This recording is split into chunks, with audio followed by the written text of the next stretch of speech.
నమస్తే welcome to బీజే news. ముందుగా బులెటిన్లోని headlines చూద్దాం. రాజమండ్రిలో అఖండ గోదావరి పర్యాటక ప్రాజెక్టును శంకుస్థాపన చేసిన షెకావత్ పవన్ కళ్యాణ్. కేంద్రం 375 కోట్ల రూపాయలతో రాష్ట్రంలో చేపట్టనున్న పర్యాటక ప్రాజెక్టులో ఫోటో గ్యాలరీ తిలకించిన షెకావత్ పవన్.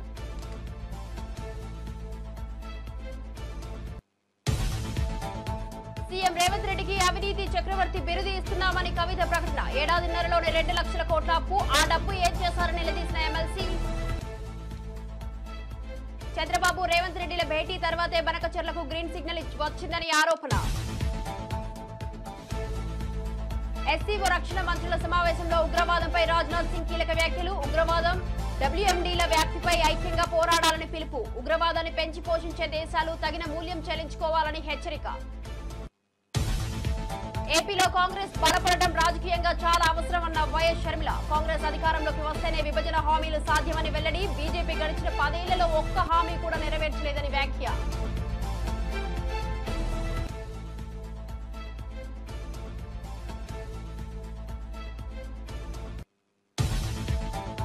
టీడీటీ పవిత్రతను దెబ్బతీయాలని చూస్తే ఊరుకోమన్న కిరణ్ రాయల్. హిందువుల మనోభావాలను దెబ్బతీస్తే పెద్ద యుద్ధమే చేస్తామని వెల్లడి. అలిపిరి నుంచి తిరుమల దర్శనం వరకు యాప్ క్రియేట్ చేసి డబ్బులు వసూలు చేస్తున్నారని ఆవేదన.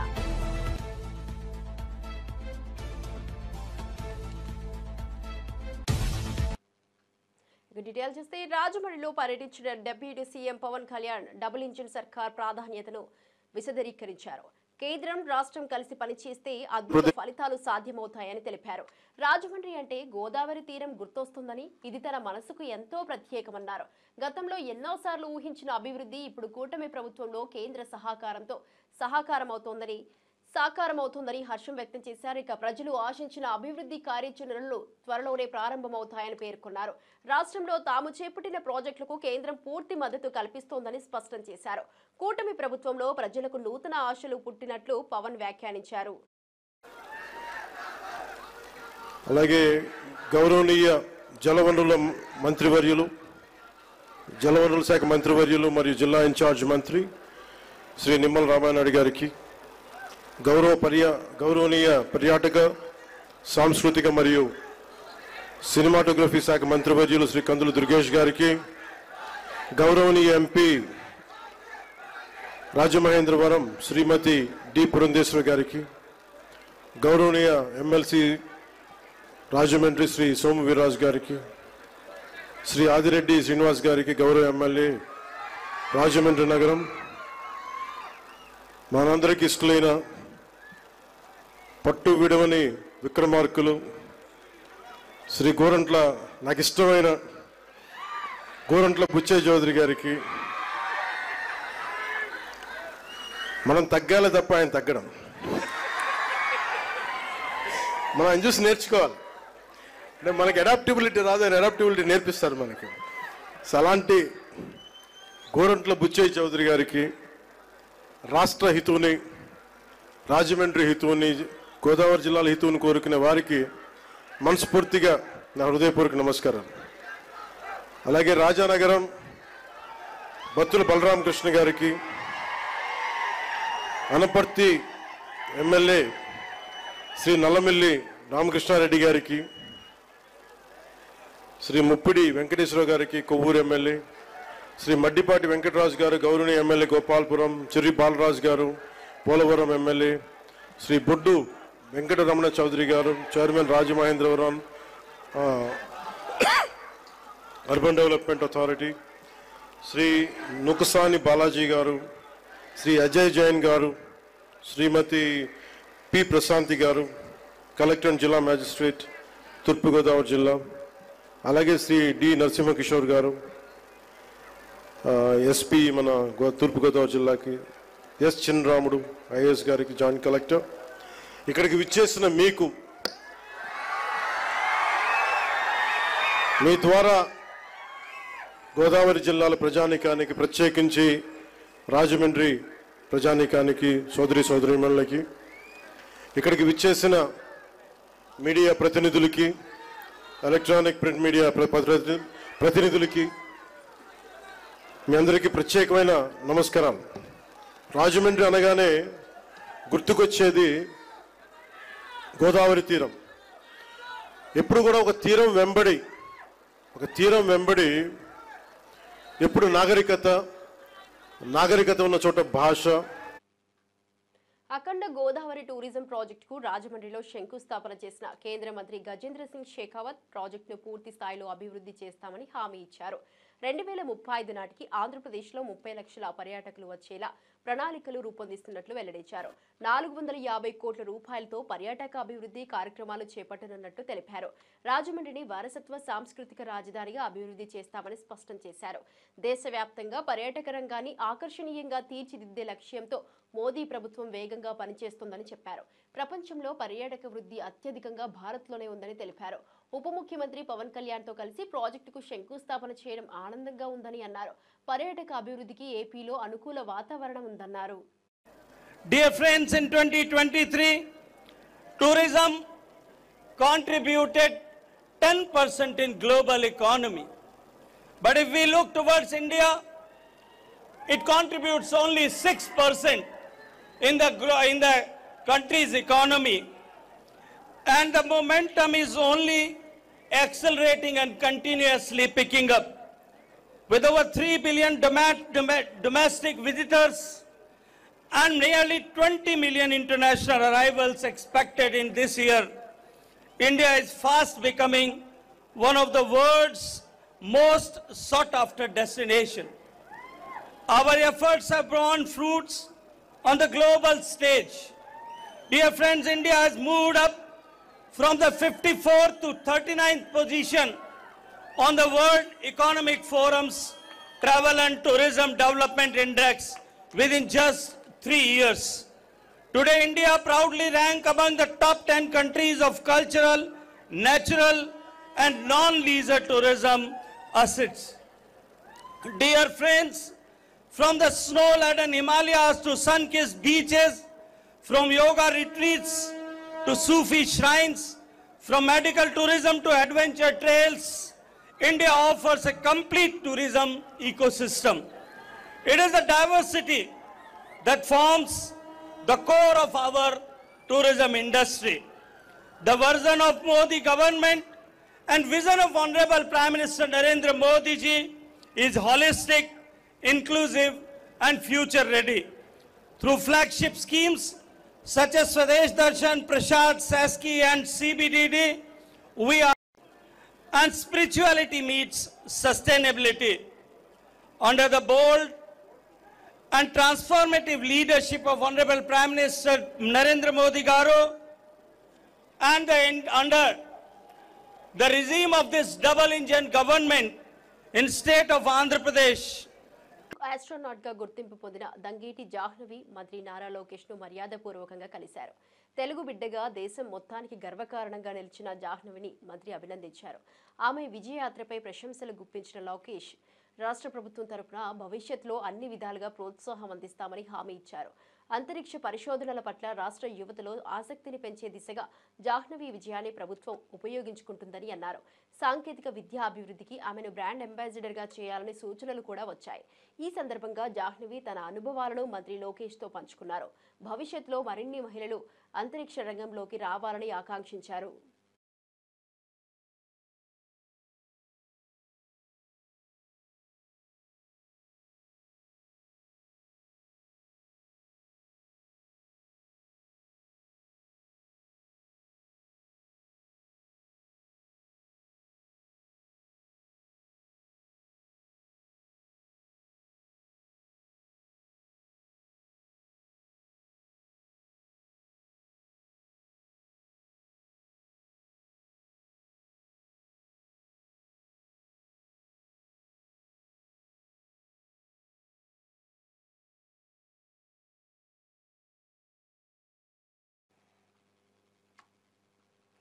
ఏపీలో కాంగ్రెస్ బలపడటమే విభజన హామీల సాధనకు మార్గమని ఏపీ పీసీసీ అధ్యక్షురాలు వైఎస్ షర్మిల అన్నారు. బీజేపీ గత 10 సంవత్సరాల్లో ఒక్క హామీ కూడా నెరవేర్చలేదని ఆరోపించారు. రాజధాని నిర్మాణ బాధ్యత కేంద్రానికి ఉండగా బీజేపీ అప్పులు మాత్రమే ఇస్తుందని విమర్శించారు. బీజేపీని ఎదుర్కొనే సత్తా కేవలం కాంగ్రెస్ కు మాత్రమే ఉందన్నారు. ఏపీలో మళ్లీ కాంగ్రెస్ ను బలపడేలా ప్రజలు మద్దతు ఇవ్వాలని ఆమె కోరారు. విభజన సమయంలో ఇచ్చిన హామీలు ఇప్పటికీ నెరవేరకపోవడంపై ఆగ్రహం వ్యక్తం చేశారు. రాష్ట్రానికి ప్రత్యేక హోదా, విద్యా సంస్థలు, పరిశ్రమల స్థాపన వంటి అంశాల్లో బీజేపీ విఫలమైందన్నారు. ఇవన్నీ సాధ్యమయ్యే పార్టీగా కాంగ్రెస్ ను ప్రజలు గుర్తించాలని సూచించారు. కార్యాచరణ ఎలా ఉండబోవాలి, ఏ ఇష్యూస్ టేకప్ చేయాలి, నాయకుల జిల్లాకు సంబంధించిన కార్యకర్తల అభిప్రాయాలను సూచనలు తీసుకోవడానికి, వాళ్ళకున్న ఇబ్బందులను తెలుసుకోవడానికి ఇక్కడికి కాంగ్రెస్ పార్టీ అధ్యక్షురాలిగా నేనే రావటం జరిగింది. కాంగ్రెస్ పార్టీ బలపడడం ఈరోజు రాజకీయంగా చాలా అవసరం.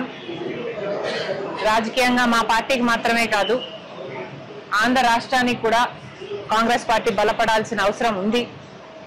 ఎందుకంటే ఒక కాంగ్రెస్ పార్టీ అధికారంలోకి వస్తే మాత్రమే ఆంధ్ర రాష్ట్రానికి సంబంధించిన విభజన హామీలలో ఏ ఒక్క హామీ అయినా నెరవేరే అవకాశం ఉంది అంటే అది ఒక కాంగ్రెస్ పార్టీ అధికారంలోకి వస్తే మాత్రమే సాధ్యమవుతుంది.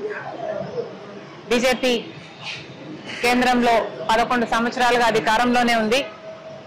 కానీ ఒక్కటంటే ఒక్క విభజన హామీ కూడా ఇప్పటి వరకు పూర్తి చేయలేదు బీజేపీ. ఇప్పటికి కూడా మన రాజధానికి కావాల్సిన పూర్తి ఫండ్స్ వాళ్ళు ఇచ్చి కట్టాల్సి ఉంది విభజన హామీలో. అయితే ఇప్పటికీ కూడా వాళ్ళు అప్పులే ఇస్తున్నారు. పోలవరం ప్రాజెక్టు జాతీయ ప్రాజెక్టుగా పూర్తి చేయాల్సిన బాధ్యత కేంద్రానిదైతే ఇప్పటికీ కూడా 45 మీటర్లలో కాదు 41 మీటర్లోనే దీన్ని పూర్తి చేయాలి అని పార్లమెంట్లో చెప్పినా కూడా వైసీపీకి చెందిన ఎంపీలు కానీ, టీడీపీకి చెందిన ఎంపీలు కానీ, జనసేనకు చెందిన ఎంపీలు కానీ ఏ ఒక్కరూ నోరు విప్పలేదు. ఇలా రాష్ట్ర ప్రయోజనాలను బీజేపీతో సంబంధాల కోసం అటు వైసీపీ అయినా, టీడీపీ అయినా, జనసేన అయినా ఈ నాయకులందరూ వాళ్ళ స్వార్థ రాజకీయాలు చూసుకుంటున్నారు తప్పితే రాష్ట్ర ప్రయోజనాలను బీజేపీకి తాకట్టు ఎప్పుడో పెట్టేశారు. కాబట్టే ఈరోజు కాంగ్రెస్ ఎదగాల్సిన అవసరం ఉంది.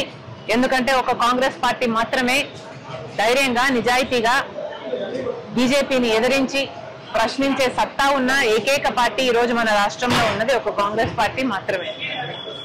కాబట్టి ఇవన్నీ జనాల మధ్యకి తీసుకువెళ్ళాలి. కాంగ్రెస్ పార్టీ కార్యకర్తల, నాయకుల బాధ్యత చాలా ఎక్కువ ఉంది దీంట్లో. కాంగ్రెస్ పార్టీ గ్రామ లెవెల్లో, బూత్ లెవెల్లో బలపడాల్సిన అవసరం ఉంది. ఇవన్నీ ఎలా సాధించాలి అన్న అంశాలపై ఈరోజు చర్చించడానికి కాంగ్రెస్ పార్టీ రాష్ట్ర అధ్యక్షురాలిగా నేనే ఇక్కడికి రావడం జరిగింది. తెలంగాణ ప్రభుత్వం 2 లక్షల కోట్ల రూపాయల అప్పు తెచ్చిందని, కానీ దాని లాభం ప్రజలకు కనిపించడం లేదని ఎమ్మెల్సీ కల్వకుంట్ల కవిత విమర్శించారు. కొడంగల్ లిఫ్ట్ ఇరిగేషన్ ప్రాజెక్టు కోసం మేఘా, పొంగులేటి కంపెనీలకు 1200 కోట్ల రూపాయల అడ్వాన్స్ ఇచ్చారని ఆరోపించారు. గతంలో కేసీఆర్ పాలనలో ఒక ద్రవ్యాన్ని కూడా ముందుకు ఇవ్వకుండా మొదట పనిచేయండి, తర్వాత డబ్బులు ఇస్తామని చెబుతూ శుభ్రమైన పాలన కొనసాగిందన్నారు. ప్రస్తుత ప్రభుత్వం అప్పు తెచ్చి పథకాలు అమలు చేయకుండా జారీ చేస్తున్నదంటూ తీవ్ర విమర్శలు చేశారు. అప్పుల బాధలో ప్రజల అవసరాలు మరుగున పడుతున్నాయని ఆవేదన వ్యక్తం చేశారు. డబ్బులు ఎక్కడికి పోతున్నాయో చెప్పాలంటూ ప్రభుత్వాన్ని నిలదీశారు. పైసలు తీసుకోండి అన్నారు కానీ కాంట్రాక్టర్లకు ఎప్పుడు అడ్వాన్స్ ఇవ్వలే. రేవంత్ రెడ్డి ఏం చేశారు, ఇద్దరు సంస్థలకు కలిపి దాదాపు 1200 కోట్లు అడ్వాన్స్ ఇచ్చేసింది. కానీ కొత్తగల్ లిఫ్ట్ ఇరిగేషన్ స్కీమ్ లో ఇప్పటి వరకు ఒక్క చెంచా కూడా మట్టి తీయలేదనేటటువంటిది వాస్తవం, ఎవరు కూడా కాదనలేనటువంటి వాస్తవం. అయినా కూడా 600 కోట్లు ఇచ్చేసింది. ఒక్కొక్క సంస్థకి 1200 కోట్లు మొత్తం కాంట్రాక్టర్లకు వెళ్ళిపోయినాయి. అంటే దీనివల్ల మనకి ఏమర్థమవుతున్నది, ఈయన అప్పు బయటకు వెళ్ళి తీసుకొస్తారు, ఆ తీసుకొచ్చిన అప్పు కాంట్రాక్టర్లలో పోతుంది, కాంట్రాక్టర్ల దగ్గరికి వెళ్ళి వీళ్ళకి వచ్చే కమిషన్లు వీళ్ళకి వస్తాయి. కానీ రాష్ట్రానికి మాత్రం చెడ్డ పేరు వస్తున్నది, ప్రజలకు మాత్రం పెన్షన్ వస్తలేదు, విద్యార్థులకు మాత్రం రేవంత్ రెడ్డి గారి అవినీతి రెడ్డి గారికి మేము ఒక రెడ్డి గారికి అవినీతి చక్రవర్తి అనేటటువంటి బిరుదుని ఇస్తున్నాం. ఈ అవినీతి చక్రవర్తి గారి అవినీతి భాగవతం అంతా మీకు తెలుసు. నేను సమాచారం లేకుండా మాట్లాడను, మీకు తెలుసు నేను ఆధారం లేకుండా మాట్లాడను.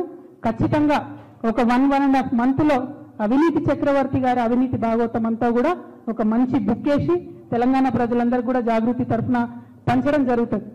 ఇవాళ బాధ ఎందుకైతుందంటే తెచ్చినటువంటి అప్పుతోని రాష్ట్రం బదనామవుతుంది, కానీ అన్ని వ్యవస్థలు కుప్పగొలుతున్నాయి. విద్య, వైద్యం లాంటి మౌలికమైనటువంటి వ్యవస్థలు. ముఖ్యమంత్రి గారు సొంత జిల్లా పాలమూరు యూనివర్సిటీలో నిన్న పైసలు ఇస్తే గానీ ఫుడ్ పెట్టమని చెప్పి ఆడికెళ్ళి మెస్లకెళ్ళి వెళ్ళగొడితే విద్యార్థులు పోయి గేటు కాడ ధర్నా చేశారు. నిన్న కాకతీయ యూనివర్సిటీలో విద్యార్థులు ధర్నా, ఎందుకంటే ఇంటిగ్రేటెడ్ స్కూల్ కోసం మధ్యలో జాగా తీసుకుంటామని. ఇక స్కూల్ పిల్లల పరిస్థితి మీకు తెలుసు. ఎమర్జెన్సీ కాలంలోనే చంద్రబాబు కాంగ్రెస్ లో చేరారని, ఆ సమయంలో కాంగ్రెస్ నాయకులకు ప్రధాన అనుచరుడిగా ఉన్నారని వైఎస్ఆర్సీపీ నేత సిదిరి అప్పలరాజు విమర్శించారు. ఇప్పుడు మాత్రం ఎమర్జెన్సీ వ్యతిరేకిలాగా మాట్లాడమేంటని ప్రశ్నించారు. అప్పట్లో కాంగ్రెస్ లో సినిమాటోగ్రఫీ మంత్రిగా పనిచేసిన చంద్రబాబు ఇప్పుడు ప్రసంగాలు చెబుతున్నారని ఎద్దేవా చేశారు. ఇప్పటి ఏపీ పరిస్థితి అప్రకటిత ఎమర్జెన్సీ లాంటిదని పేర్కొన్నారు. రెడ్ బుక్ రాజ్యాంగం అంటూ పిచ్చి మంత్రులు మాట్లాడుతున్నారని ధ్వజమెత్తారు. పోలీసులు అసలు చట్టాన్ని అనుసరిస్తున్నారా అని నిలదీశారు. వేల తప్పుడు కేసులు, చిత్రహింసలతో పాలనను నడుపుతున్నారని మండిపడ్డారు. ఇది ప్రజాస్వామ్యానికి సిగ్గు కలిగించే వ్యవహారమని అన్నారు. చేశారు అదే సంవత్సరం మీరు అధికారికంగా ఇండియన్ నేషనల్ కాంగ్రెస్ లో జాయిన్ అయ్యారు. మీరు ఈ విషయాన్ని మీరు మర్చిపోతే ఎలాగా? అండ్ మోస్ట్ ఇంపార్టెంట్లీ సంజయ్ గాంధీకి ఎమర్జెన్సీ ఇంపోజ్ చేయించినటువంటి సంజయ్ గాంధీకి ప్రధానమైనటువంటి సపోర్టర్గా మీరు ఆ రోజు ఉన్నారు. మీరు ఈ దేశంలో ఎమర్జెన్సీ ఇంపోజ్ చేయటానికి కారణమైనటువంటి వ్యక్తులకు ముఖ్య అనుచరుడిగా ఉండి ఈ రాష్ట్రంలో క్రియాశీలక రాజకీయాల్లో మీరుండి ఈ దేశంలో ఎమర్జెన్సీ విధించడానికి కారణమైనటువంటి పార్టీలోనే మీరుండి ఈరోజు ఎమర్జెన్సీకి వ్యతిరేకంగా మీరు మాట్లాడడం చాలా హాస్యాస్పదం. ఇది చరిత్ర. ఇది మీరు మర్చిపోవచ్చేమో కానీ ఈ రాష్ట్రంలో ఉన్నటువంటి ప్రజలు ఎవరు కూడా మర్చిపోరు. మీ రాజకీయ ప్రస్థానం ఎలా మొదలైంది అనేది మనం ఒకసారి గమనిస్తే. మాజీ ఎమ్మెల్యే జగ్గారెడ్డి సీఎం కావాలన్న తన రాజకీయ లక్ష్యాన్ని పునరుద్ఘాటించారు రేవంత్ రెడ్డి. ఇక ప్రస్తుతం సీఎంగా మరో 3 ఏళ్లు కొనసాగుతారని అభిప్రాయపడి ఆ తర్వాత తాను మరో 5 ఏళ్లలో సీఎం పదవిని అందుకోవాలని ప్రయత్నిస్తున్నానన్నారు. మొత్తం 9 ఏళ్లలో తన లక్ష్యాన్ని సాధించాలని నిర్ణయించుకున్నట్లు తెలిపారు. కాంగ్రెస్ పార్టీలో తనకు ఉన్న విశ్వాసంతో పాటు ప్రజల మద్దతుతో ఈ లక్ష్యం సాధ్యమవుతుందని ఆశాభావం వ్యక్తం చేశారు. రేవంత్ రెడ్డితో తనకు మంచి అనుబంధం ఉందని, పార్టీకి తాను ఎల్లప్పుడూ కట్టుబడి ఉంటానని స్పష్టం చేశారు. సుదీర్ఘ ఎంత 9,000 కోట్ల రూపాయలు 9,000 కోట్ల రూపాయలు 9 రోజులు 9,000 కోట్ల రూపాయలు 9 రోజులు. ఇది కాంగ్రెస్ గవర్నమెంట్, ముఖ్యమంత్రి రేవంత్ రెడ్డి గారు, ఫైనాన్స్ మినిస్టర్ బట్టి విక్రమార్క గారు, మా ఆల్ మినిస్టర్స్ యొక్క పనితీరు. గతంలో బీఆర్ఎస్ గవర్నమెంట్ ఉన్నప్పుడు వాళ్ళు ఏం చేసారు? అప్పుడు వాళ్ళు వేయలేదని మేము అంటలేం కదా, వాళ్ళు రైతు బంధు అన్నారు, వాళ్ళు వేసారు. వాళ్ళు వేసిన దానికి కాంగ్రెస్ గవర్నమెంట్, బీఆర్ఎస్ గవర్నమెంట్ గతంలో వేసిన దానికి కాంగ్రెస్ గవర్నమెంట్, అప్పుడు కేసీఆర్కి ఇప్పుడు రేవంత్ రెడ్డి గారికి ఉన్న తేడా ఏదో చెప్పాల్సిన అవసరం తెలంగాణ రైతులకు, తెలంగాణ ప్రజలకు ఉన్నది. మాకు ఈరోజు ఇది చాలా ఇంపార్టెంట్. ఇది దీంట్లో వాళ్ళు మొదలు పెడితే, వాళ్ళు రైతు బంధు మొదలు పెడితే, సపోజ్ జనవరి నెలలో వాళ్ళు రైతు బంధు స్టార్ట్ చేసి, ఎగ్జాంపుల్ చెప్తున్నా, జనవరిలో రైతు బంధు ఎకరానికి 5,000 రూపాయలు వాళ్ళు స్టార్ట్ చేస్తే మినిమం 5 నెలలు 6 నెలలు వాళ్ళు సమయం తీసుకున్నారు. వాళ్ళు 5-6 months టైం తీసుకున్నారు వాళ్ళు ఏదో రైతు బంధు వాళ్ళు వేయడానికి. అంటే ఎప్పుడు వాళ్ళు వేసినా రైతు బంధు 5,000 వేసినా 6,000 కోట్లు వేసినా కిస్తీల ప్రకారం నడిపించింది వాళ్ళ కథ. కిస్తీలే మళ్ళీ అక్కడ కూడా కిస్తీల ప్రకారం ఎట్లా చేసారు? సపోజు 9-10 వేల కోట్లు వేయాలనుకోండి, దాన్ని ఏం చేసారు? 5 నెలలు ఒక కిస్తీ, 5 నెలలు ఒక కిస్తీ. తేడా గమనించాలి రైతులు కానీ, తెలంగాణ ప్రజలు కూడా, మీడియా కూడా గమనించాలి. ఏంటంటే వైఎస్ఆర్సీపీ కార్యకర్తలు మళ్లీ రప్ప రప్ప అంటే ప్రజలు ఎదురు తిప్పుతారని హోంమంత్రి వంగలపూడి అనిత తీవ్ర వ్యాఖ్యలు చేశారు. జగన్ పాలన విధ్వంసానికి చిహ్నమని, అతని సైకో నైజాన్ని ప్రజలు అర్థం చేసుకోవాలని సూచించారు. పల్నాడు పర్యటనలో జరిగిన ఘటనలో 3 ప్రాణాలు పోయాయని, అంబులెన్స్ కు దారి ఇచ్చి ఉంటే మధు ప్రాణాలు ఉండేవని ఆవేదన వ్యక్తం చేశారు. జగన్ బ్యాచ్ ఆటలు ఇక సాగవని స్పష్టంగా హెచ్చరించారు. గత 5 ఏళ్లుగా జగన్ ప్రజల మధ్య విద్వేషాలు, విధ్వంసం సృష్టించారని ఆగ్రహం వ్యక్తం చేశారు. ప్రజలే ఇక ఫైనల్ నిర్ణయం తీసుకునే సమయం వచ్చిందని తెలిపారు. రాష్ట్రాన్ని రక్షించాలంటే ఈ విధ్వంస రాజకీయాలను ప్రజలే తిప్పికొట్టాలన్నారు.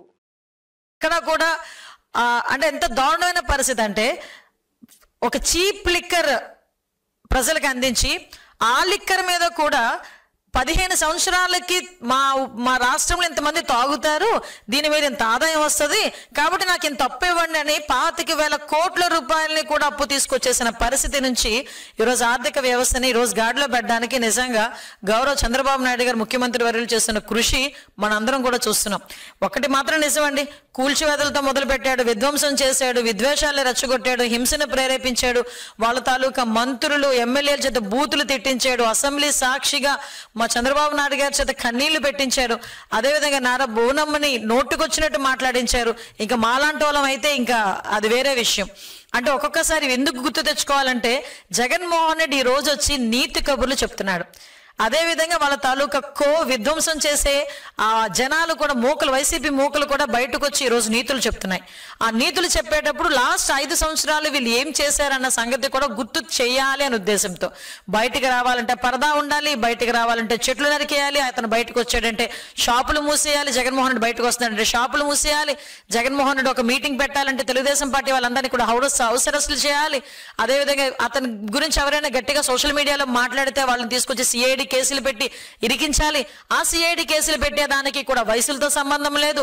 60-70 సంవత్సరాల అంకబాబు గారైనా సరే, లేకపోతే 65 సంవత్సరాల వృద్ధులైనా సరే, మహిళలైనా సరే, ఎవరినైనా సిఐడి చేతిలో పెట్టుకుని, ఆ రోజు పోలీస్ వ్యవస్థను చేతిలో పెట్టుకుని సామాన్యమైన ప్రజలు ఎన్ని రకాల హింసలు పెట్టారో ఈ రోజు నేను గుర్తు చేస్తున్నా. ఈ రోజు వీళ్ళు బయటకు వచ్చి మాట్లాడుతున్నారు. మేము ఏమైనా ఏంటది ఏదో ఆంక్షలు విధించామా అని మాట్లాడారు. మొన్న కూడా నేను దాని గురించి మాట్లాడా, ఆంక్షలు విధించారని మాట్లాడేదానికి. ఈ రోజు ప్రజలు ఆంక్షలు లేకుండా ప్రశాంతంగా బతుకుతున్నారు. ఒక పరదా లేదు, ఒక చెట్లు కొట్టడం లేదు, ఒక షాపులు మూసివేత లేదు, ఒక హౌస్ అరెస్ట్ లేదు. ఆఖరికి జగన్మోహన్ రెడ్డి ఎక్కడైనా పరామర్శకి వెళ్తానన్నా కూడా అది చైనాలో జరిగిన ఎస్సీఓ రక్షణ మంత్రుల సమావేశంలో భారత రక్షణ మంత్రి రాజ్నాథ్ సింగ్ ఉగ్రవాదంపై కఠిన వ్యాఖ్యలు చేశారు. ఇక ఉగ్రవాదాన్ని ప్రోత్సహించే దేశాలు తగిన పరిణామాలు ఎదుర్కోవాల్సిందేనని హెచ్చరించారు. ఉగ్రవాదం ఉన్న చోట శాంతి, అభివృద్ధి సాధ్యమని అన్ని సభ్య దేశాలు కలిసికట్టగా ముందుకు రావాలన్నారు. సరిహద్దు ఉగ్రవాదాన్ని విధానపరమైన ఆయుధంగా వాడే దేశాలను ఎస్సీఓ ఖండించాలని పిలుపునిచ్చారు. రాడికలైజేషన్, పరస్పర విశ్వాస లోపం వంటి అంశాలు కూడా ఈ ప్రాంతానికి ప్రమాదకరమని నొక్కి చెప్పారు. ద్వంద్వ ప్రమాణాలకు తావుండకూడదని, ఉగ్రవాదం ఏ రూపంలో ఉన్నా అతిగా వ్యతిరేకించాలని సూచించారు. ఇక ఎస్సీఓ దేశాలు సమిష్టిగా ఈ సమస్యలను ఎదుర్కోవాలన్నారు.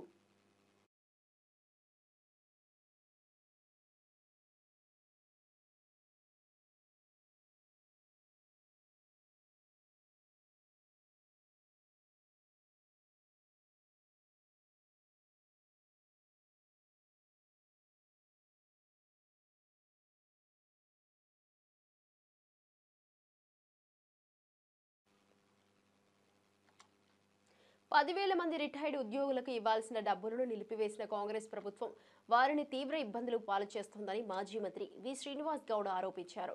డబ్బుల కోసం వేచి చూస్తున్న ఉద్యోగుల్లో నిత్యం ఒకరొకరు చనిపోతున్నారని ఆవేదన వ్యక్తం చేశారు. ఇటీవల సోమిరెడ్డి అనే రిటైర్డ్ ప్రధాన ఉపాధ్యాయుడు డీఈఓ కార్యాలయం వద్దే గుండెపోటుతో ప్రాణాలు కోల్పోయిన ఘటనను ప్రస్తావిస్తూ ఇది ప్రభుత్వ హత్యలేనన్నారు. బడా కాంట్రాక్టర్ల బిల్లులకు ప్రభుత్వం వెంటనే చెల్లిస్తున్నా జీవితాంతం సేవ చేసిన ఉద్యోగులకు మాత్రం అవమానం చేస్తోందని విమర్శించారు.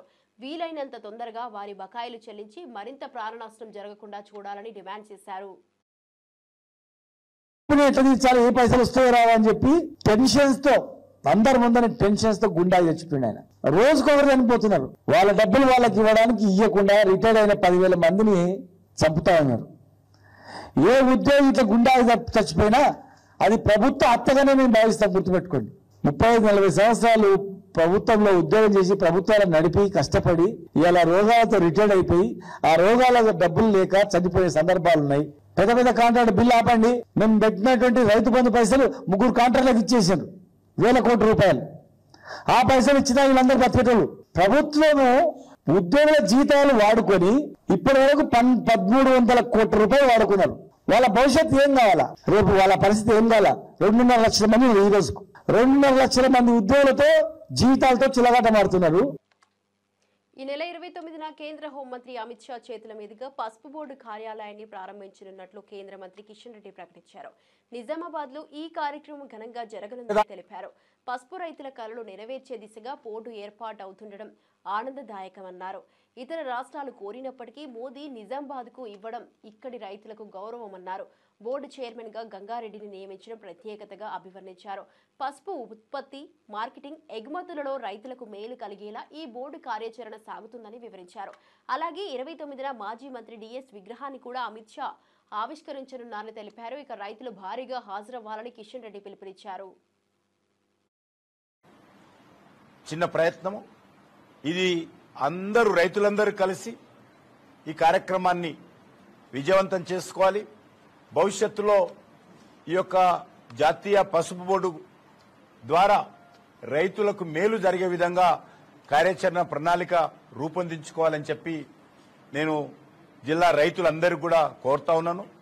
రైతులందరూ కూడా పూర్తి సమన్వయంతో మరి అందరూ కూడా కార్యక్రమానికి రావాల్సిందిగా ఆహ్వానిస్తా ఉన్నాను.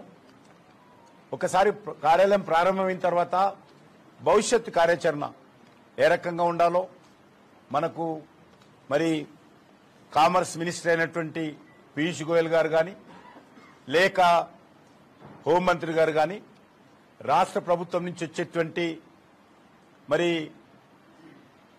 మంత్రులు కావచ్చు, దేశంలో పసుపు ఉత్పత్తి పెరిగే విధంగా పసుపు ఉత్పత్తి చేసేటువంటి రైతులకు లేకపోతే పసుపుకు సంబంధించినటువంటి వాల్యూ యాడెడ్ చేసేటువంటి అన్ని వర్గాలకు మేలు జరిగే విధంగా ఉపాధి అవకాశాలు మెరుగుపడే విధంగా ఇది.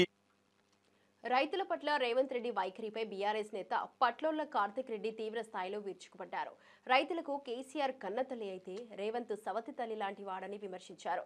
రైతు బంధు, రైతు భరోసా వంటి పథకాలు నిజమైన సహాయమని, అలాంటి సహాయంపై బజారులో ప్రకటనలు చేసుకుంటే అది రైతుల ఆత్మాభిమానాన్ని దెబ్బతీసేదిగా ఉంటుందని అన్నారు.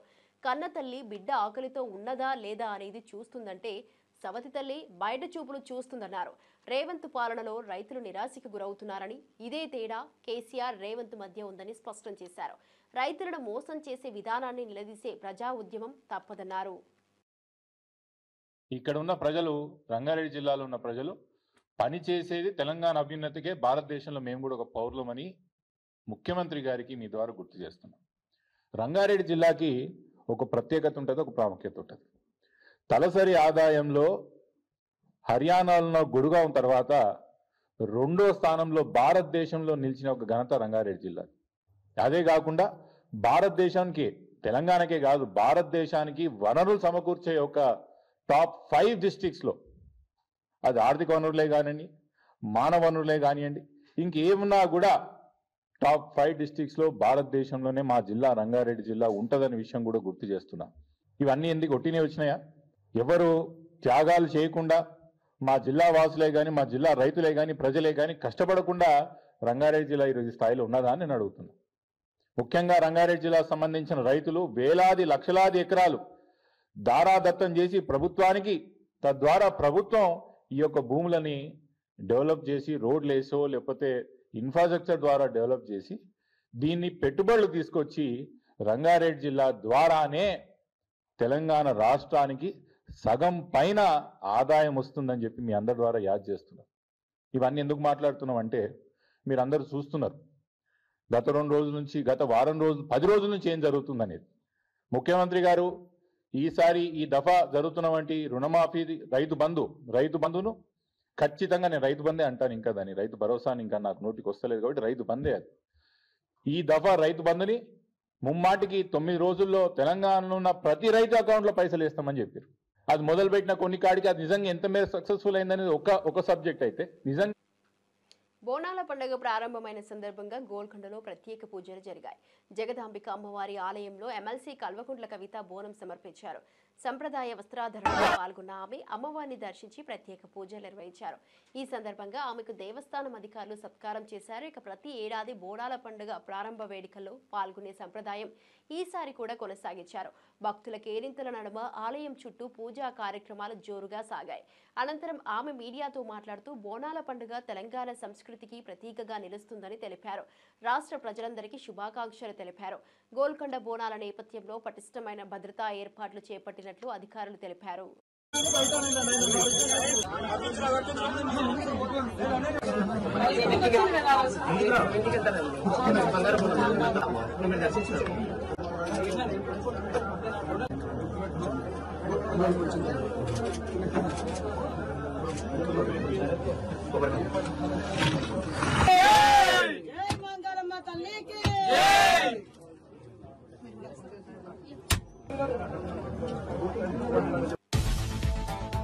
రాజమండ్రిలో అఖండ గోదావరి పర్యాటక ప్రాజెక్టును శంకుస్థాపన చేసిన షెకావత్ పవన్ కళ్యాణ్.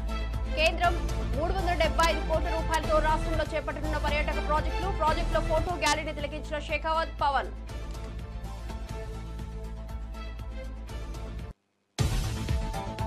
సీఎం రేవంత్ రెడ్డికి అవినీతి చక్రవర్తి బిరుదు ఇస్తున్నామని కవిత ప్రకటన. ఏడాదిన్నరలోనే 2 లక్షల కోట్ల అప్పు, ఆ డబ్బు ఏం చేశారని నిలదీసిన ఎమ్మెల్సీ. చంద్రబాబు రేవంత్ రెడ్డిల భేటీ తర్వాతే బనకచెర్లకు గ్రీన్ సిగ్నల్ వచ్చిందని ఆరోపణ. ఎస్సీఓ రక్షణ మంత్రుల సమావేశంలో ఉగ్రవాదంపై రాజ్నాథ్ సింగ్ కీలక వ్యాఖ్యలు. ఉగ్రవాదం, WMDల వ్యాప్తిపై ఐక్యంగా పోరాడాలని పిలుపు. ఉగ్రవాదాన్ని పెంచి పోషించే దేశాలు తగిన మూల్యం చెల్లించుకోవాలని హెచ్చరిక. ఏపీలో కాంగ్రెస్ బలపడటం రాజకీయంగా చాలా అవసరమన్న వైఎస్ షర్మిల. కాంగ్రెస్ అధికారంలోకి వస్తేనే విభజన హామీలు సాధ్యమని వెల్లడి. బీజేపీ గడిచిన 10 ఏళ్లలో ఒక్క హామీ కూడా నెరవేర్చలేదని వ్యాఖ్య.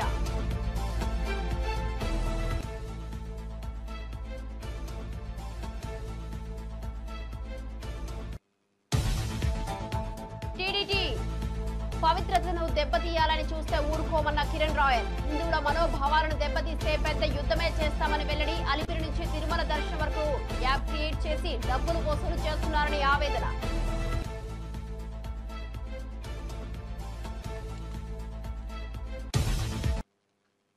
డీటెయిల్ చూస్తే రాజమండ్రిలో పర్యటించిన deputy CM Pawan Kalyan double engine సర్కార్ ప్రాధాన్యతను విశదీకరించారు. కేంద్రం రాష్ట్రం కలిసి పనిచేస్తే అద్భుత ఫలితాలు సాధ్యమవుతాయని తెలిపారు. రాజమండ్రి అంటే గోదావరి తీరం గుర్తొస్తుందని, ఇది తన మనసుకు ఎంతో ప్రత్యేకమన్నారు. గతంలో ఎన్నోసార్లు ఊహించిన అభివృద్ధి ఇప్పుడు కూటమి ప్రభుత్వంలో కేంద్ర సహకారంతో సాకారమవుతుందని హర్షం వ్యక్తం చేశారు. ఇక ప్రజలు ఆశించిన అభివృద్ధి కార్యాచరణలు త్వరలోనే ప్రారంభమవుతాయని పేర్కొన్నారు. రాష్ట్రంలో తాము చేపట్టిన ప్రాజెక్టులకు కేంద్రం పూర్తి మద్దతు కల్పిస్తోందని స్పష్టం చేశారు. కూటమి ప్రభుత్వంలో ప్రజలకు నూతన ఆశలు పుట్టినట్లు పవన్ వ్యాఖ్యానించారు. అలాగే గౌరవనీయ జలవనరుల శాఖ మంత్రివర్యులు మరియు జిల్లా ఇన్ఛార్జ్ మంత్రి శ్రీ నిమ్మల రామానాయుడు గారికి, గౌరవనీయ పర్యాటక, సాంస్కృతిక మరియు సినిమాటోగ్రఫీ శాఖ మంత్రివర్యులు శ్రీ కందుల దుర్గేష్ గారికి, గౌరవనీయ ఎంపీ రాజమహేంద్రవరం శ్రీమతి డి పురంధేశ్వరి గారికి, గౌరవనీయ ఎమ్మెల్సీ రాజమండ్రి శ్రీ సోము వీర్రాజు గారికి, శ్రీ ఆదిరెడ్డి శ్రీనివాస్ గారికి, గౌరవ ఎమ్మెల్యే రాజమండ్రి నగరం, మనందరికీ ఇష్టలైన పట్టు విడవని విక్రమార్కులు శ్రీ నాకు ఇష్టమైన గోరంట్ల బుచ్చయ్య చౌదరి గారికి, మనం తగ్గాలి తప్ప ఆయన తగ్గడం, మనం ఆయన చూసి నేర్చుకోవాలి. అంటే మనకి అడాప్టబిలిటీ రాదు, ఆయన అడాప్టబిలిటీ నేర్పిస్తారు మనకి. సో అలాంటి గోరంట్ల బుచ్చయ్య చౌదరి గారికి రాష్ట్ర హితువుని, రాజమండ్రి హితువుని, గోదావరి జిల్లాల హితువుని కోరుకునే వారికి మనస్ఫూర్తిగా నా హృదయపూర్వక నమస్కారం. అలాగే రాజానగరం బత్తుల బలరామకృష్ణ గారికి, అనపర్తి ఎమ్మెల్యే శ్రీ నల్లమిల్లి రామకృష్ణారెడ్డి గారికి, శ్రీ ముప్పిడి వెంకటేశ్వరరావు గారికి కొవ్వూరు ఎమ్మెల్యే, శ్రీ మడ్డిపాటి వెంకటరాజు గారు గౌరవనీయ ఎమ్మెల్యే గోపాల్పురం, చిర్రి బాలరాజు గారు పోలవరం ఎమ్మెల్యే, శ్రీ బొడ్డు వెంకటరమణ చౌదరి గారు chairman Rajamahendravaram urban development authority, Sri Nukasani Balaji గారు, శ్రీ అజయ్ జైన్ గారు, శ్రీమతి పి ప్రశాంతి గారు కలెక్టర్ అండ్ జిల్లా మ్యాజిస్ట్రేట్ తూర్పుగోదావరి జిల్లా, అలాగే శ్రీ డి నరసింహకిషోర్ గారు ఎస్పీ మన తూర్పుగోదావరి జిల్లాకి, ఎస్ చిన్నరాముడు ఐఏఎస్ గారికి జాయింట్ కలెక్టర్, ఇక్కడికి విచ్చేసిన మీకు మీ ద్వారా గోదావరి జిల్లాల ప్రజానీకానికి ప్రత్యేకించి రాజమండ్రి ప్రజానీకానికి సోదరి సోదరీమణులకి, ఇక్కడికి విచ్చేసిన మీడియా ప్రతినిధులకి, ఎలక్ట్రానిక్ ప్రింట్ మీడియా ప్రతినిధులకి మీ అందరికీ ప్రత్యేకమైన నమస్కారాలు. రాజమండ్రి అనగానే గుర్తుకొచ్చేది గోదావరి తీరం. ఎప్పుడు కూడా ఒక తీరం వెంబడి ఎప్పుడు నాగరికత ఉన్న చోట భాష. అఖండ గోదావరి టూరిజం ప్రాజెక్టుకు రాజమండ్రిలో శంకుస్థాపన చేసిన కేంద్ర మంత్రి గజేంద్ర సింగ్ షెకావత్ ప్రాజెక్టును పూర్తి స్థాయిలో అభివృద్ధి చేస్తామని హామీ ఇచ్చారు. 2035 నాటికి ఆంధ్రప్రదేశ్లో 30 లక్షల పర్యాటకులు వచ్చేలా ప్రణాళికలు రూపొందిస్తున్నట్లు వెల్లడించారు. 450 కోట్ల రూపాయలతో పర్యాటక అభివృద్ధి కార్యక్రమాలు చేపట్టనున్నట్టు తెలిపారు. రాజమండ్రిని వారసత్వ సాంస్కృతిక రాజధానిగా అభివృద్ధి చేస్తామని స్పష్టం చేశారు. దేశవ్యాప్తంగా పర్యాటక రంగాన్ని ఆకర్షణీయంగా తీర్చిదిద్దే లక్ష్యంతో మోదీ ప్రభుత్వం వేగంగా పనిచేస్తోందని చెప్పారు. ప్రపంచంలో పర్యాటక వృద్ధి అత్యధికంగా భారత్లోనే ఉందని తెలిపారు. ఉప ముఖ్యమంత్రి పవన్ కళ్యాణ్తో కలిసి ప్రాజెక్టుకు శంకుస్థాపన చేయడం ఆనందంగా ఉందని అన్నారు. పర్యాటక అభివృద్ధికి ఏపీలో అనుకూల వాతావరణం ఉందన్నారు. Dear friends, in 2023, tourism contributed 10% in global economy. But if we look towards India, it contributes only 6% in the country's economy. And the momentum is only accelerating and continuously picking up. With over 3 billion domestic visitors and nearly 20 million international arrivals expected in this year, India is fast becoming one of the world's most sought-after destinations. Our efforts have borne fruits on the global stage. Dear friends, India has moved up from the 54th to 39th position on the World Economic Forum's Travel and Tourism Development Index within just 3 years. Today, India proudly ranks among the top 10 countries of cultural, natural, and non-leisure tourism assets. Dear friends, from the snow-laden Himalayas to sun-kissed beaches, from yoga retreats to Sufi shrines, from medical tourism to adventure trails, India offers a complete tourism ecosystem. It is the diversity that forms the core of our tourism industry. The version of Modi government and vision of Honorable Prime Minister Narendra Modi ji is holistic, inclusive, and future-ready. Through flagship schemes such as Swadesh Darshan, Prashad, Saski, and CBDD, and spirituality meets sustainability. Under the bold and transformative leadership of Honorable Prime Minister Narendra Modi Garu, and under the regime of this double-engine government in state of Andhra Pradesh, astronaut గా గుర్తింపు పొందిన దంగేటి జాహ్నవి మంత్రి నారా లోకేష్ ను మర్యాదపూర్వకంగా కలిశారు. తెలుగు బిడ్డగా దేశం మొత్తానికి గర్వకారణంగా నిలిచిన జాహ్నవిని మంత్రి అభినందించారు. ఆమె విజయయాత్రపై ప్రశంసలు గుప్పించిన లోకేష్ రాష్ట్ర ప్రభుత్వం తరపున భవిష్యత్తులో అన్ని విధాలుగా ప్రోత్సాహం అందిస్తామని హామీ ఇచ్చారు. అంతరిక్ష పరిశోధనల పట్ల రాష్ట్ర యువతలో ఆసక్తిని పెంచే దిశగా జాహ్నవి విజయాన్ని ప్రభుత్వం ఉపయోగించుకుంటుందని అన్నారు. సాంకేతిక విద్యా అభివృద్ధికి ఆమెను బ్రాండ్ అంబాసిడర్గా చేయాలని సూచనలు కూడా వచ్చాయి. ఈ సందర్భంగా జాహ్నవి తన అనుభవాలను మంత్రి లోకేష్తో పంచుకున్నారు. భవిష్యత్తులో మరిన్ని మహిళలు అంతరిక్ష రంగంలోకి రావాలని ఆకాంక్షించారు.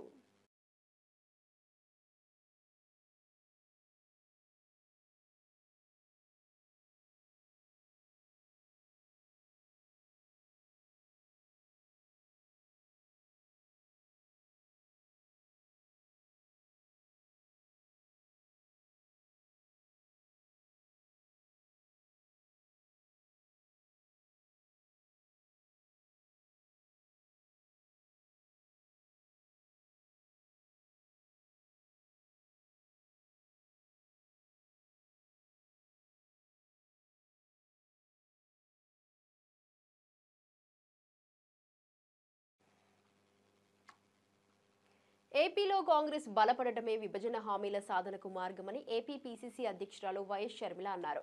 బీజేపీ గత 10 సంవత్సరాల ఒక్క హామీ కూడా నెరవేర్చలేదని ఆరోపించారు. రాజధాని నిర్మాణ బాధ్యత కేంద్రానికి ఉండగా బీజేపీ అప్పులు మాత్రమే ఇస్తుందని విమర్శించారు. బీజేపీని ఎదుర్కొనే సత్తా కేవలం కాంగ్రెస్ కు మాత్రమే ఉందన్నారు. ఏపీలో మళ్లీ కాంగ్రెస్ ను బలపడేలా ప్రజలు మద్దతు ఇవ్వాలని ఆమె కోరారు. విభజన సమయంలో ఇచ్చిన హామీలు ఇప్పటికీ నెరవేరకపోవడంపై ఆగ్రహం వ్యక్తం చేశారు. రాష్ట్రానికి ప్రత్యేక హోదా, విద్యా సంస్థలు, పరిశ్రమల స్థాపన వంటి అంశాల్లో బీజేపీ విఫలమైందన్నారు. ఇవన్నీ సాధ్యమయ్యే పార్టీగా కాంగ్రెస్ ను ప్రజలు గుర్తించాలని సూచించారు. ముందు కార్యాచరణ ఎలా ఉండబోవాలి, ఏ ఇష్యూస్ టేకప్ చేయాలి, నాయకుల, జిల్లాకు సంబంధించిన కార్యకర్తల అభిప్రాయాలను, సూచనలు తీసుకోవడానికి, వాళ్ళకున్న ఇబ్బందులను తెలుసుకోవడానికి ఇక్కడికి కాంగ్రెస్ పార్టీ అధ్యక్షురాలిగా నేనే రావటం జరిగింది. కాంగ్రెస్ పార్టీ బలపడ్డం ఈరోజు రాజకీయంగా చాలా అవసరం. రాజకీయంగా మా పార్టీకి మాత్రమే కాదు, ఆంధ్ర రాష్ట్రానికి కూడా కాంగ్రెస్ పార్టీ బలపడాల్సిన అవసరం ఉంది. ఎందుకంటే ఒక కాంగ్రెస్ పార్టీ అధికారంలోకి వస్తే మాత్రమే ఆంధ్ర రాష్ట్రానికి సంబంధించిన విభజన హామీలలో ఏ ఒక్క హామీ అయినా నెరవేరే అవకాశం ఉంది అంటే అది ఒక కాంగ్రెస్ పార్టీ అధికారంలోకి వస్తే మాత్రమే సాధ్యమవుతుంది. బీజేపీ కేంద్రంలో 11 సంవత్సరాలుగా అధికారంలోనే ఉంది. కానీ ఒక్కటంటే ఒక్క విభజన హామీ కూడా ఇప్పటి వరకు పూర్తి చేయలేదు బీజేపీ. ఇప్పటికి కూడా మన రాజధానికి కావాల్సిన పూర్తి ఫండ్స్ వాళ్ళు ఇచ్చి కట్టాల్సి ఉంది విభజన హామీలో. అయితే ఇప్పటికీ కూడా వాళ్ళు అప్పులే ఇస్తున్నారు. పోలవరం ప్రాజెక్టు జాతీయ ప్రాజెక్టుగా పూర్తి చేయాల్సిన బాధ్యత కేంద్రానిదైతే ఇప్పటికీ కూడా 45 మీటర్లలో కాదు 41 మీటర్లోనే దీన్ని పూర్తి చేయాలి అని పార్లమెంట్లో చెప్పినా కూడా వైసీపీకి చెందిన ఎంపీలు కానీ, టీడీపీకి చెందిన ఎంపీలు కానీ, జనసేనకు చెందిన ఎంపీలు కానీ ఏ ఒక్కరూ నోరు విప్పలేదు. ఇలా రాష్ట్ర ప్రయోజనాలను బీజేపీతో సంబంధాల కోసం అటు వైసీపీ అయినా, టీడీపీ అయినా, జనసేన అయినా ఈ నాయకులందరూ వాళ్ళ స్వార్థ రాజకీయాలు చూసుకుంటున్నారు తప్పితే రాష్ట్ర ప్రయోజనాలను బీజేపీకి తాకట్టు ఎప్పుడో పెట్టేశారు. కాబట్టే ఈరోజు కాంగ్రెస్ ఎదగాల్సిన అవసరం ఉంది.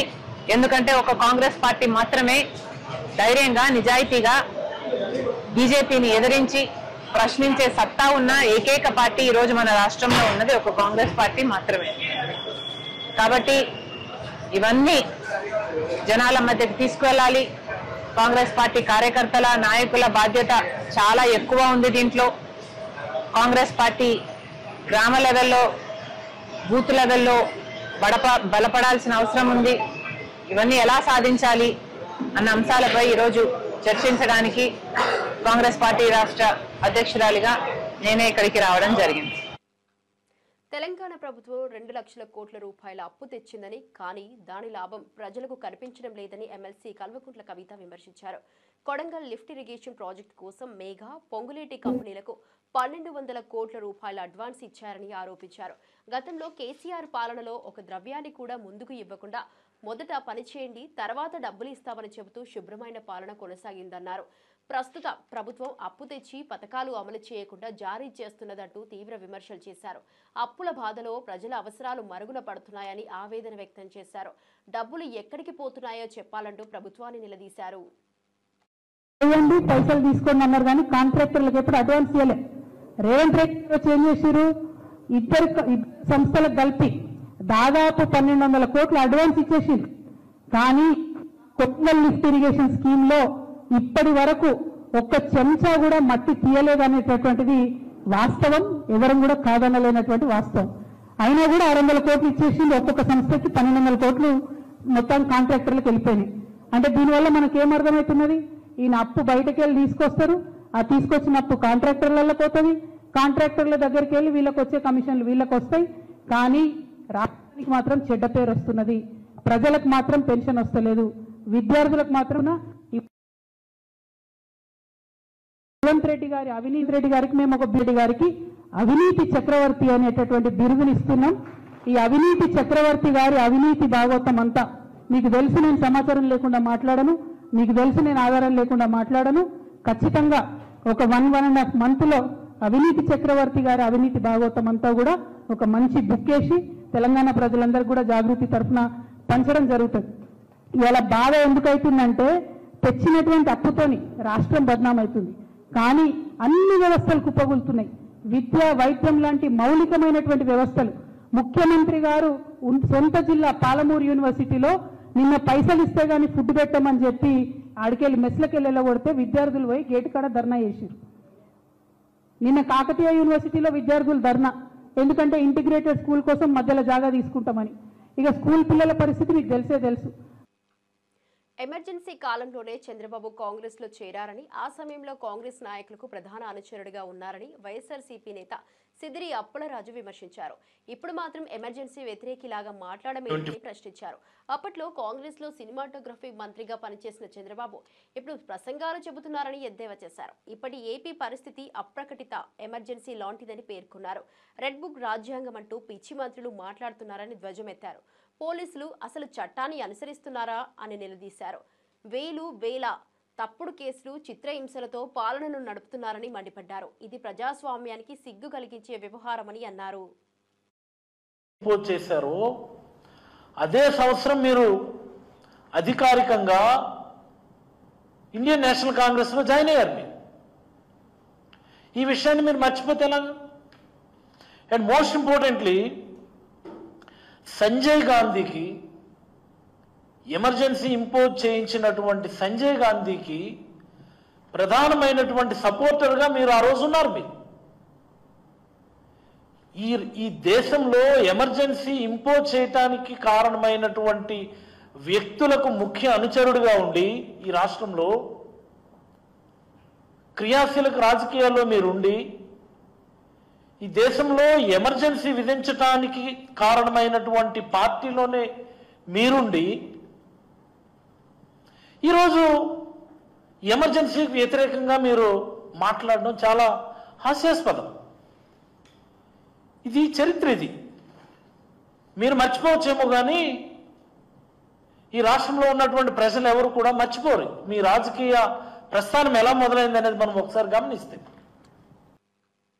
మాజీ ఎమ్మెల్యే జగ్గారెడ్డి సీఎం కావాలన్న తన రాజకీయ లక్ష్యాన్ని పునరుద్ఘాటించారు రేవంత్ రెడ్డి. ఇక ప్రస్తుతం సీఎంగా మరో 3 ఏళ్లు కొనసాగుతారని అభిప్రాయపడి ఆ తర్వాత తాను మరో 5 ఏళ్లలో సీఎం పదవిని అందుకోవాలని ప్రయత్నిస్తున్నానన్నారు.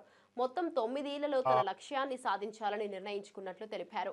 కాంగ్రెస్ పార్టీలో తనకు ఉన్న విశ్వాసంతో పాటు ప్రజల మద్దతుతో ఈ లక్ష్యం సాధ్యమవుతుందని ఆశాభావం వ్యక్తం చేశారు. రేవంత్ రెడ్డితో తనకు మంచి అనుబంధం ఉందని, పార్టీకి తాను ఎల్లప్పుడూ కట్టుబడి ఉంటానని స్పష్టం చేశారు. సుదీర్ఘ ఎంత 9,000 కోట్ల రూపాయలు 9,000 కోట్ల రూపాయలు 9 రోజులు 9,000 కోట్ల రూపాయలు 9 రోజులు. ఇది కాంగ్రెస్ గవర్నమెంట్, ముఖ్యమంత్రి రేవంత్ రెడ్డి గారు, ఫైనాన్స్ మినిస్టర్ బట్టి విక్రమార్క గారు, మా ఆల్ మినిస్టర్స్ యొక్క పనితీరు. గతంలో బీఆర్ఎస్ గవర్నమెంట్ ఉన్నప్పుడు వాళ్ళు ఏం చేసారు? అప్పుడు వాళ్ళు వేయలేదని మేము అంటలేం కదా, వాళ్ళు రైతు బంధు అన్నారు, వాళ్ళు వేసారు. వాళ్ళు వేసిన దానికి కాంగ్రెస్ గవర్నమెంట్, బీఆర్ఎస్ గవర్నమెంట్ గతంలో వేసిన దానికి కాంగ్రెస్ గవర్నమెంట్, అప్పుడు కేసీఆర్కి ఇప్పుడు రేవంత్ రెడ్డి గారికి ఉన్న తేడా ఏదో చెప్పాల్సిన అవసరం తెలంగాణ రైతులకు, తెలంగాణ ప్రజలకు ఉన్నది. మాకు ఈరోజు ఇది చాలా ఇంపార్టెంట్. ఇది దీంట్లో వాళ్ళు మొదలు పెడితే, వాళ్ళు రైతు బంధు మొదలు పెడితే, సపోజ్ జనవరి నెలలో వాళ్ళు రైతు బంధు స్టార్ట్ చేసి, ఎగ్జాంపుల్ చెప్తున్నాం, జనవరిలో రైతు బంధు ఎకరానికి 5,000 రూపాయలు వాళ్ళు స్టార్ట్ చేస్తే మినిమం 5 నెలలు 6 నెలలు వాళ్ళు సమయం తీసుకున్నారు. వాళ్ళు 5-6 months టైం తీసుకున్నారు వాళ్ళు. ఏదో రైతు బంధు వాళ్ళు వేయడానికి. అంటే ఎప్పుడు వాళ్ళు వేసినా, రైతు బంధు 5,000 వేసినా, 6,000 కోట్లు వేసినా, కిస్తీల ప్రకారం నడిపించింది వాళ్ళ కథ. కిస్తీలే మళ్ళీ అక్కడ కూడా కిస్తీల ప్రకారం ఎట్లా చేసారు? సపోజు 9-10,000 కోట్లు వేయాలనుకోండి, దాన్ని ఏం చేసారు? 5 నెలలు ఒక కిస్తీ, 5 నెలలు ఒక కిస్తీ. తేడా గమనించాలి రైతులు కానీ, తెలంగాణ ప్రజలు కూడా, మీడియా కూడా గమనించాలి. ఏంటంటే వైఎస్ఆర్సీపీ కార్యకర్తలు మళ్లీ రప్ప అంటే ప్రజలు ఎదురు తిప్పుతారని హోంమంత్రి వంగలపూడి అనిత తీవ్ర వ్యాఖ్యలు చేశారు. జగన్ పాలన విధ్వంసానికి చిహ్నమని, అతని సైకో నైజాన్ని ప్రజలు అర్థం చేసుకోవాలని సూచించారు. పల్నాడు పర్యటనలో జరిగిన ఘటనలో 3 ప్రాణాలు పోయాయని, అంబులెన్స్ కు దారి ఇచ్చి ఉంటే మధు ప్రాణాలు ఉండేవని ఆవేదన వ్యక్తం చేశారు. జగన్ బ్యాచ్ ఆటలు ఇక సాగవని స్పష్టంగా హెచ్చరించారు. గత 5 ఏళ్లుగా జగన్ ప్రజల మధ్య విద్వేషాలు, విధ్వంసం సృష్టించారని ఆగ్రహం వ్యక్తం చేశారు. ప్రజలే ఇక ఫైనల్ నిర్ణయం తీసుకునే సమయం వచ్చిందని తెలిపారు. రాష్ట్రాన్ని రక్షించాలంటే ఈ విధ్వంస రాజకీయాలను ప్రజలే తిప్పికొట్టాలన్నారు. ఇక్కడ కూడా అంటే ఎంత దారుణమైన పరిస్థితి అంటే, ఒక చీప్ లిక్కర్ ప్రజలకు అందించి, ఆ లిక్కర్ మీద కూడా 15 సంవత్సరాలకి మా రాష్ట్రంలో ఇంతమంది తాగుతారు, దీని మీద ఇంత ఆదాయం వస్తుంది కాబట్టి నాకు ఇంత అప్పు ఇవ్వండి అని 25,000 కోట్ల రూపాయలని కూడా అప్పు తీసుకొచ్చేసిన పరిస్థితి నుంచి ఈరోజు ఆర్థిక వ్యవస్థని ఈరోజు గాడిలో పెట్టడానికి నిజంగా గౌరవ చంద్రబాబు నాయుడు గారు ముఖ్యమంత్రి వర్యులు చేస్తున్న కృషి మనందరం కూడా చూస్తున్నాం. ఒకటి మాత్రం నిజమండి, కూల్చివేతలతో మొదలు పెట్టాడు, విధ్వంసం చేశాడు, విద్వేషాలను రెచ్చగొట్టాడు, హింసను ప్రేరేపించాడు, వాళ్ళ తాలూకా మంత్రులు ఎమ్మెల్యేల చేత బూతులు తిట్టించాడు, అసెంబ్లీ సాక్షిగా మా చంద్రబాబు నాయుడు గారి చేత కన్నీళ్లు పెట్టించారు, అదేవిధంగా నారా బోనమ్మని నోటుకొచ్చినట్టు మాట్లాడించారు. ఇంకా మాలాంటి వాళ్ళం అయితే ఇంకా అది వేరే విషయం.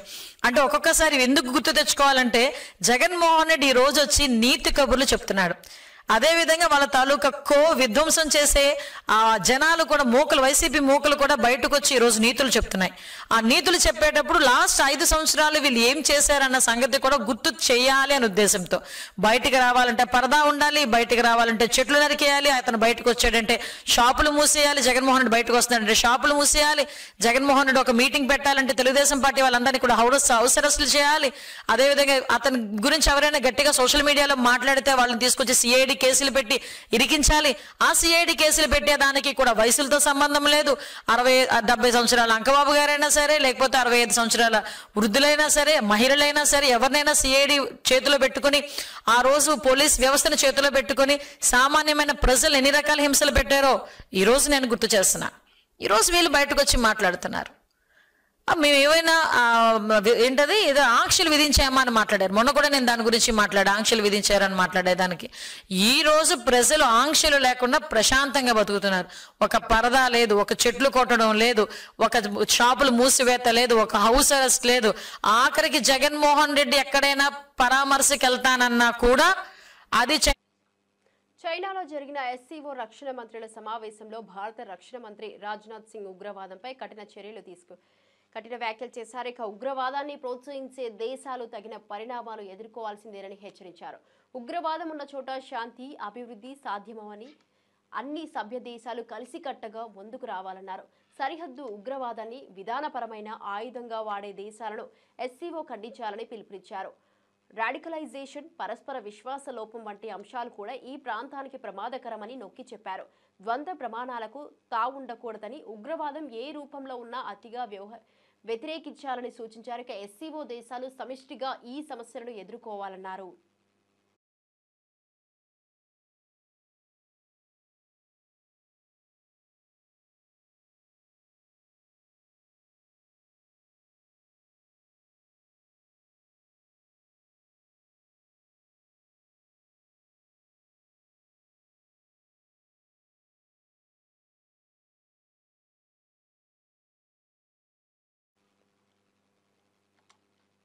పదివేల మంది రిటైర్డ్ ఉద్యోగులకు ఇవ్వాల్సిన డబ్బులను నిలిపివేసిన కాంగ్రెస్ ప్రభుత్వం వారిని తీవ్ర ఇబ్బందులు పాలు చేస్తోందని మాజీ మంత్రి వి శ్రీనివాస్ గౌడ్ ఆరోపించారు.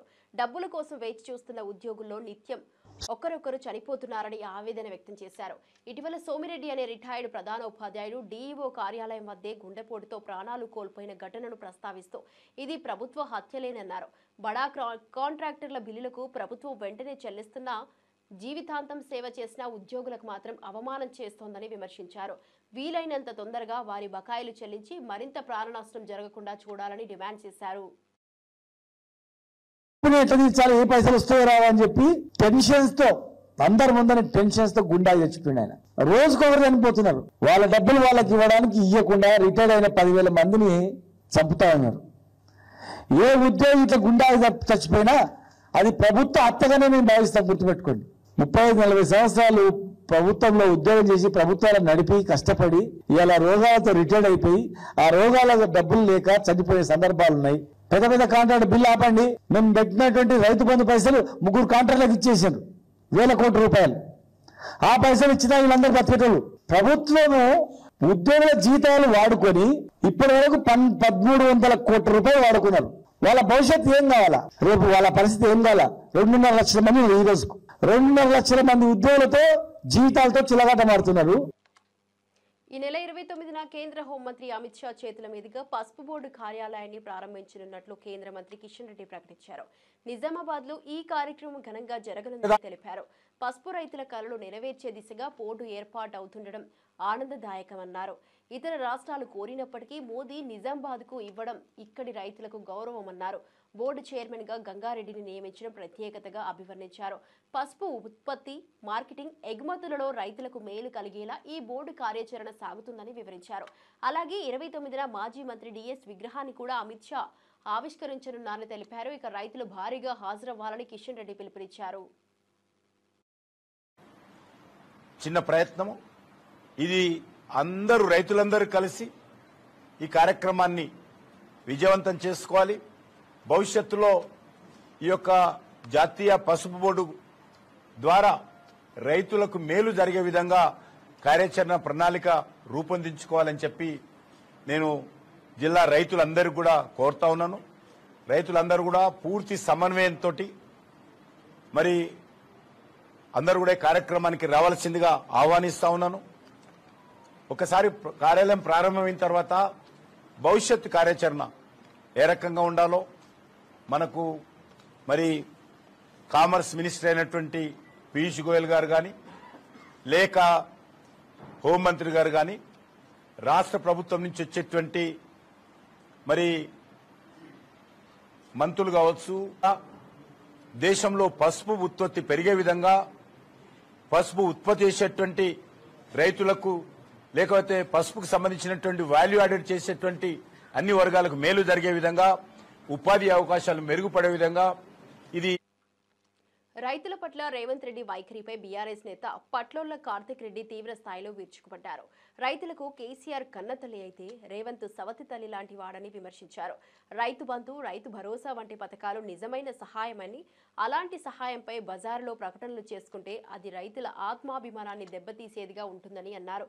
కన్నతల్లి బిడ్డ ఆకలితో ఉన్నదా లేదా అనేది చూస్తుందంటే సవతి తల్లి బయట చూపులు చూస్తుందన్నారు. రేవంత్ పాలనలో రైతులు నిరాశకు గురవుతున్నారని, ఇదే తేడా కేసీఆర్ రేవంత్ మధ్య ఉందని స్పష్టం చేశారు. రైతులను మోసం చేసే విధానాన్ని నిలదీసే ప్రజా ఉద్యమం తప్పదన్నారు.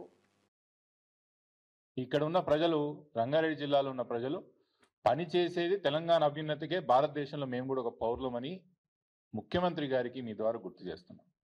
రంగారెడ్డి జిల్లాకి ఒక ప్రత్యేకత ఉంటుంది, ఒక ప్రాముఖ్యత ఉంటుంది. తలసరి ఆదాయంలో హర్యానాలో గురుగాం తర్వాత 2వ స్థానంలో భారతదేశంలో నిలిచిన ఒక ఘనత రంగారెడ్డి జిల్లా. అదే కాకుండా భారతదేశానికి, తెలంగాణకే కాదు భారతదేశానికి వనరులు సమకూర్చే ఒక టాప్ 5 డిస్ట్రిక్ట్స్లో, అది ఆర్థిక వనరులే కానివ్వండి, మానవ వనరులే కానివ్వండి, ఇంకేమున్నా కూడా టాప్ 5 డిస్ట్రిక్ట్స్లో భారతదేశంలోనే మా జిల్లా రంగారెడ్డి జిల్లా ఉంటుందనే విషయం కూడా గుర్తు చేస్తున్నా. ఇవన్నీ ఎందుకు ఒట్టినే వచ్చినాయా? ఎవరు త్యాగాలు చేయకుండా మా జిల్లా వాసులే కానీ, మా జిల్లా రైతులే కానీ, ప్రజలే కానీ కష్టపడకుండా రంగారెడ్డి జిల్లా ఈరోజు స్థాయిలో ఉన్నదా అని నేను అడుగుతున్నా. ముఖ్యంగా రంగారెడ్డి జిల్లాకు సంబంధించిన రైతులు వేలాది లక్షలాది ఎకరాలు దారాదత్తం చేసి ప్రభుత్వానికి, తద్వారా ప్రభుత్వం ఈ యొక్క భూములని డెవలప్ చేసి రోడ్లు వేసో లేకపోతే ఇన్ఫ్రాస్ట్రక్చర్ ద్వారా డెవలప్ చేసి దీన్ని పెట్టుబడులు తీసుకొచ్చి రంగారెడ్డి జిల్లా ద్వారానే తెలంగాణ రాష్ట్రానికి సగం పైన ఆదాయం వస్తుందని చెప్పి మీ అందరి ద్వారా యాద్ చేస్తున్నారు. ఇవన్నీ ఎందుకు మాట్లాడుతున్నాం అంటే మీరందరూ చూస్తున్నారు గత 2 రోజుల నుంచి, గత వారం రోజులు, 10 రోజుల నుంచి ఏం జరుగుతుందనేది. ముఖ్యమంత్రి గారు ఈసారి ఈ దఫా జరుగుతున్న వంటి రుణమాఫీ, రైతు బంధును ఖచ్చితంగా, నేను రైతు బందే అంటాను, ఇంకా దాన్ని రైతు భరోసాని ఇంకా నాకు నోటికి వస్తలేదు కాబట్టి రైతు బందే అది. ఈ దఫా రైతు బంధుని ముమ్మాటికి 9 రోజుల్లో తెలంగాణలో ఉన్న ప్రతి రైతు అకౌంట్లో పైసలు వేస్తామని చెప్పారు. అది మొదలుపెట్టిన కొన్ని కాడికి అది నిజంగా ఎంత మేర సక్సెస్ఫుల్ అయిందనేది ఒక సబ్జెక్ట్ అయితే, నిజంగా బోనాల పండుగ ప్రారంభమైన సందర్భంగా గోల్కొండలో ప్రత్యేక పూజలు జరిగాయి. జగదాంబిక అమ్మవారి ఆలయంలో ఎమ్మెల్సీ కల్వకుంట్ల కవిత బోనం సమర్పించారు. సంప్రదాయ వస్త్రాధరణలో పాల్గొన్న ఆమె అమ్మవారిని దర్శించి ప్రత్యేక పూజలు నిర్వహించారు. ఈ సందర్భంగా ఆమెకు దేవస్థానం అధికారులు సత్కారం చేశారు. ఇక ప్రతి ఏడాది బోనాల పండుగ ప్రారంభ వేడుకల్లో పాల్గొనే సంప్రదాయం ఈసారి కూడా కొనసాగించారు. భక్తుల కేరింతల నడుమ ఆలయం చుట్టూ పూజా కార్యక్రమాలు జోరుగా సాగాయి. అనంతరం ఆమె మీడియాతో మాట్లాడుతూ బోనాల పండుగ తెలంగాణ సంస్కృతికి ప్రతీకగా నిలుస్తుందని తెలిపారు. రాష్ట్ర ప్రజలందరికీ శుభాకాంక్షలు తెలిపారు. గోల్కొండ బోనాల నేపథ్యంలో పటిష్టమైన భద్రతా ఏర్పాట్లు చేపట్టినట్లు అధికారులు తెలిపారు.